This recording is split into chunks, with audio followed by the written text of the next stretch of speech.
Hey guys, welcome to Kingship Tech, and this is a channel where we just talk about tech gear, primarily probably photography gear, anything that right now I'm currently exploring when it comes to YouTube creation.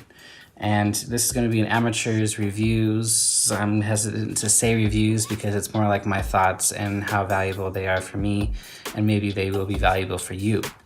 But today we're going to do an unboxing, and I'll probably do a second video for the full review. I guess more like my thoughts regarding this after I get some time to use it. And so without further ado, let's unbox this thing. Alright guys, so here it is. This is something special, and now I'll give you a little bit of a hint. Right there, it's from Adorama. Pretty exciting. I have yet to open this thing. This is a live unboxing, but let's open this up.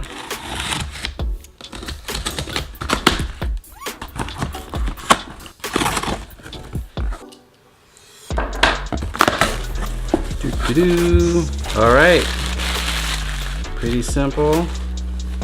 This out of the way. This right here is what we're going to be talking about.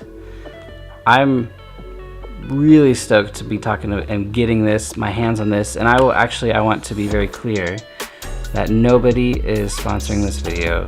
I did not get sent this product to talk about it. This is my own money, my own research, that I thought this is exactly what I need for my YouTube creations. So let's get that out of the way first. But this right here is a lens that nobody's talking about that I'm really, really excited to have. It is the Tamron 17 to 35 millimeter. Awesome, let's continue.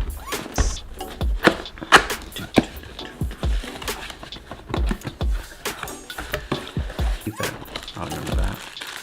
Got some nice instructions, which, you know, super valuable information that everybody reads thoroughly, I'm sure. Packet, not food.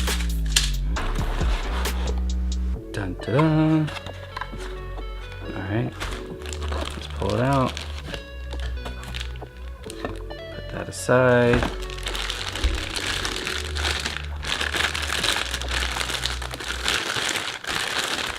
Ooh. Alright. Very nice. I like Tamron's new style construction versus their old, like their G2 series, I guess. This is probably right along the lines of those G2 series. Let's focus this in there. Okay.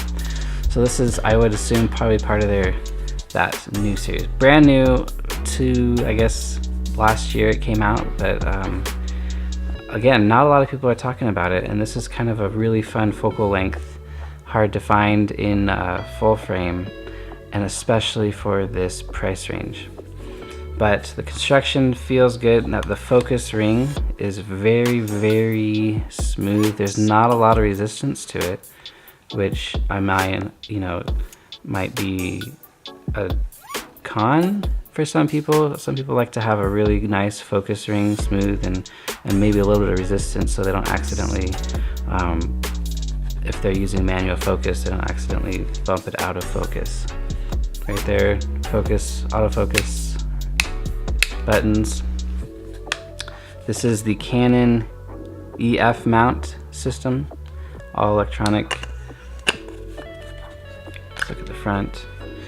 Very nice. There's no words, nothing printed on the front of the lens here.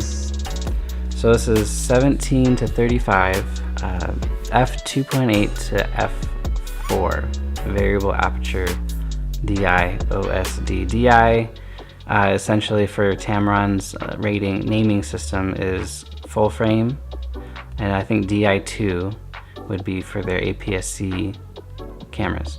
So this is for full frame and can also be used for APS-C cameras. OSD stands for optimized silent drive, and we'll be doing some testing on on that to see the noise, because obviously, like I said, I do a lot of videos, and the focus noise is very, very important to me. I don't like hearing that in the background. So let's see, you can see the ring moves just slightly as you're going from 17 to 35. So 17 is like probably almost fully extended, moves barely, maybe a quarter inch or less. The construction is very nice. It feels solid, but not heavy, which is actually really nice. Now this is kind of like a vlogging perspective. That's kind of what I do. I do family vlogs. I'll do more of that. I do some videos, just like really short videos, and this has been on my interests for a while, or at least trying to find a lens in this range. And again, I'll do a full review of this, of what my thoughts are after some use with it. But from what I've read in my research, it's pretty fantastic. There's other lenses that I'm going to compare it to. I mean, physically I don't have them all, but you know, there's lots of other reviews that you can probably watch. I'll do lots of the specs for each of these lenses. The Tokina 11 to 16 millimeter is for like an APS-C camera, right? And that one has a f2.8 aperture, like this one starts at f2.8, and that's at 17 millimeters at the widest, is at f2.8. So the wide angle, ultra wide angle lenses, there's not very many to choose from, and not very many especially for full frame, which I really wanted to invest in rather than trying to find APS-C lenses, which I have had in the past. But let's go over this real quick. It is 17 millimeter filter thread, not too big, so the filters won't be too expensive. It has a minimum focus of 11 inches, the 3.64 inches long. It's not very long at all, so it makes it nice and compact when it's on your camera. 1.01 pounds or 459 grams, which I'll probably keep it in grams, it's easier to track.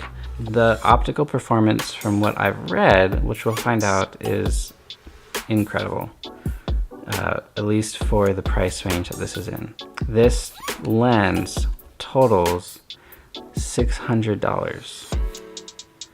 In comparison to full frame, like I said, the Canon 16 to 35 f2.8, which would be like the equivalent, version 2, which isn't even the latest version, cost $1,300, so over twice as much as this cost. And that lens, the 16 to 35, also does not have image stabilization, so it's very equivalent to this one.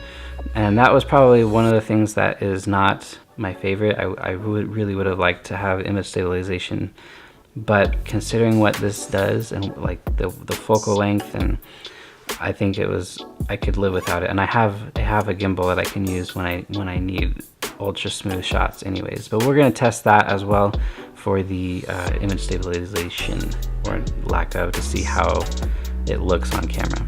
And I'm going to post another video when I do some actual testing on my camera and see what it looks like compared to other lenses that I have, including the kit lens for this camera, a 24 to 70 Tamron that I also have, and then the 17 to 35, and just seeing the difference. 24 millimeters focal length is actually pretty common. It's a standard kit focal length, and that's what a lot of people start out with, especially vlogging, is in the 24 millimeter range. And it's on Canon, it would be about 15 millimeters. Sony lens APS-Cs is about 16 millimeters because their sensor is just a little bit bigger.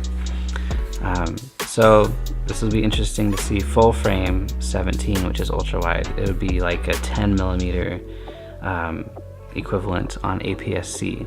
Yeah, this is it. Anyways, guys, thanks for watching the unboxing. We're going to do another video really soon. Thanks for watching. See you guys later.